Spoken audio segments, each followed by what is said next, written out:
कल विधानसभा में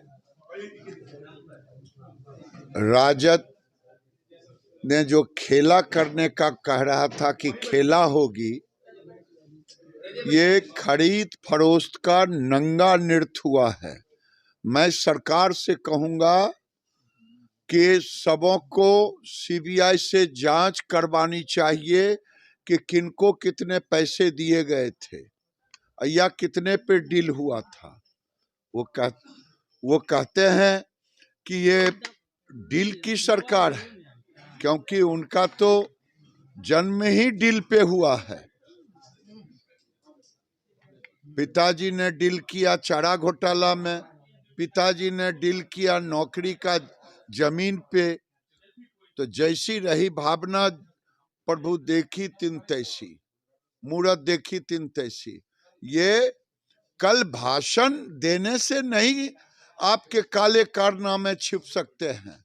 जो आपने लोकतंत्र की हत्या के लिए, मुझे लोगों ने कहा कि खेला क्या हुआ, हमने कहा कि लोकतंत्र के लुटेरे लोकतंत्र को लूटने की पूरा प्रयास किया, लेकिन खुद लुटा गए। यही हुआ कल के विश्वास मत में। और जब इसका सीबीआई इंक्वायरी होगा तब सभी चीजें जनता के सामने आएगी। दूसरा, उन्होंने कहा कि मोदी की गारंटी है कि नीतीश कुमार फिर नहीं पलटेंगे। मोदी की गारंटी है कि अब आप अभी सरकार में नहीं आएंगे। मोदी की गारंटी ये जरूर है, क्योंकि ऊपर से फिट फाट, भीतर से मुकामा घाट, देखने में सुंदर, देखने में युवा हैं भी युवा, और अंदर से भ्रष्टाचार के प्रतीक, कलंक के प्रतीक आप हैं। तो आपको जनता नहीं आने देगी।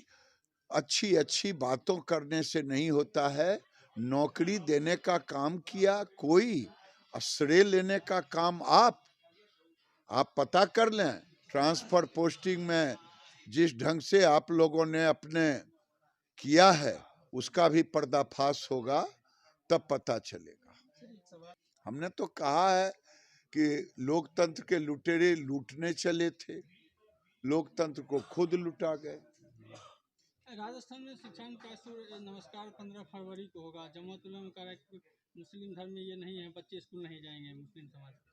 देखिए, मुझे समझ में नहीं आता है कि भारत में कुछ कट्टरपंथी मुल्ले लोग, कुछ जो भारत के सौहार्द को बिगाड़ना चाहते हैं। पूरे दुनिया में मुस्लिम देशों में भी योग दिवस मनाया जाता है। योग दिवस में सूर्य नमस्कार भी, सूर्य नमस्कार एक वैज्ञानिक तथ्य है। अगर बच्चे सूर्य नमस्कार करें तो डॉक्टर के यहाँ उनके स्वास्थ्य के लिए अच्छा होता है। ऐसी स्थिति में ये कट्टरपंथी मुल्ले लोग समाज को बांटना चाहते हैं, समाज में भ्रम फैलाना चाहते हैं। इसे धर्म से योग को नहीं जोड़ना चाहिए, योग को स्वास्थ्य से जोड़ना चाहिए।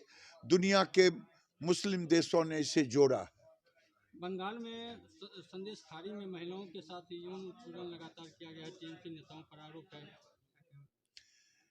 ममता बनर्जी के शासन में एक खास समुदाय को खुली छूट दे गई है और महिलाओं का उत्पीड़न वहां आम हो गया है। एक महिला के नाम पर ममता बनर्जी कलंक हैं। उनको तो इस्तीफा कर देना चाहिए। जो घटना घटी है उत्पीड़न का, एक नहीं है, कई घटनाएं हैं। लेकिन ये ममता बनर्जी खुद महिला होकर के महिलाओं का उत्पीड़न हो, वो कलंक है महिला के। देखिए, ये दुर्भाग्यपूर्ण स्थिति है देश के अंदर में। अगर महाराष्ट्र से अयोध्या के लिए ट्रेन चलती है, उस पे पथराव होता है, इससे बड़ा दुर्भाग्य क्या होगा। प्रभु श्री राम के दर्शन के लिए कई मुसलमान आए, राम कथा में मैं गया था, कई मुसलमान आए, लेकिन कुछ कट्टरपंथी, हमने तो कभी नहीं किसी तजिया पर भी पत्थर नहीं फेंका। वो तीर्थयात्री थे, प्रभु श्री राम का दर्शन करने जा रहे थे। ये लोग जिन लेकर के चल रहे हैं कुछ कट्टरपंथी, उनकी मंशा पूरी नहीं होने वाली है।